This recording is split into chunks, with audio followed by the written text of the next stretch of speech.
Come closer, let me tell you this thing. As a beginner, if you choose not to study your endgame positions, you are doing yourself more harm than good. You see, openings and endgame are bound to resurface as year come in chess, or as you proceed in your chess career. It is very scarce to see a repetitive middle game position, but you see opening and endgame, it is possible to play set of opening move the same way till you get to middle game, and it is possible to encounter the same structure in the end game.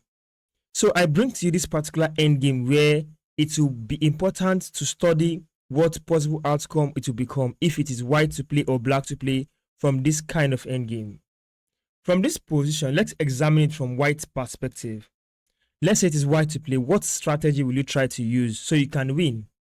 It is possible to win, as also possible to make a draw. Black could draw from here as white to win. So what do? If you hurriedly play a move like pawn move here to a5, you give out the game because king takes. You now try to push this. King follows.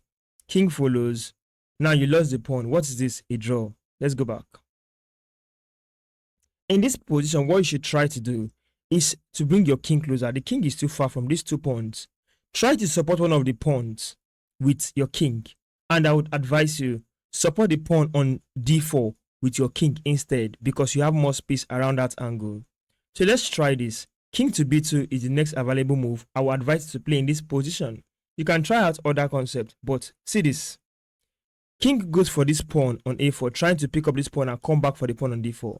Do not push right away. What you have to do is bring your king closer. It takes. See, learn this from me now. Block out this king. What I mean block out is you have gained your position such that the king cannot near your pawn. You are shielding the king from your pawn.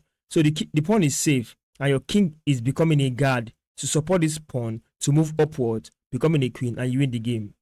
Check this out. The king tries to enter through this place. Follow the king.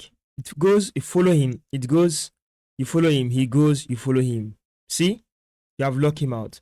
Now the king will try to come back and grab your pawn, but you are wiser because of this variation. King comes down, you push. King comes down, you push. King follows, you push. Now it's under the protection of your king. The king cannot touch it again. So in this position, if he tries to run, bring a queen into this game.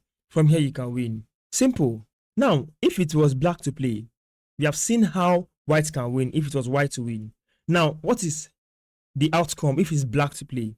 It's possible to lose this game as black too if you follow this variation. After you play king to a5, trying to go after this particular pawn. Do not grab the pawn after pawn push to d5. If you try it, you end up with this variation. Pawn is far from your king, and this is how you lost the game. So instead, what do? Let me show you what you should do. You have to be smart and decisive. First of all, play king to a5. Pawn goes. Don't take this pawn in the moment. What you should do at the moment is to go back. Don't take the pawn. You should go back. Now he tries this trick with you. You follow it. He goes, you take it. The point of this is that you now have access to this particular K square where this pawn can become a queen. You see that? So he brings the king, you come. He brings the king, you come. He brings the king. Just stay. Stay in front of the king. So pawn push, you stay somewhere around here. Don't just enter the square yet. Yes, you follow. Yes. In this position, just stay here. If he tries to kick you out, stay. This is actually a drawn game. He pushes, you follow him. If he plays this, you enter. If he plays this, is a what? Stalemate. See, king cannot go anywhere again. This is how you draw this game.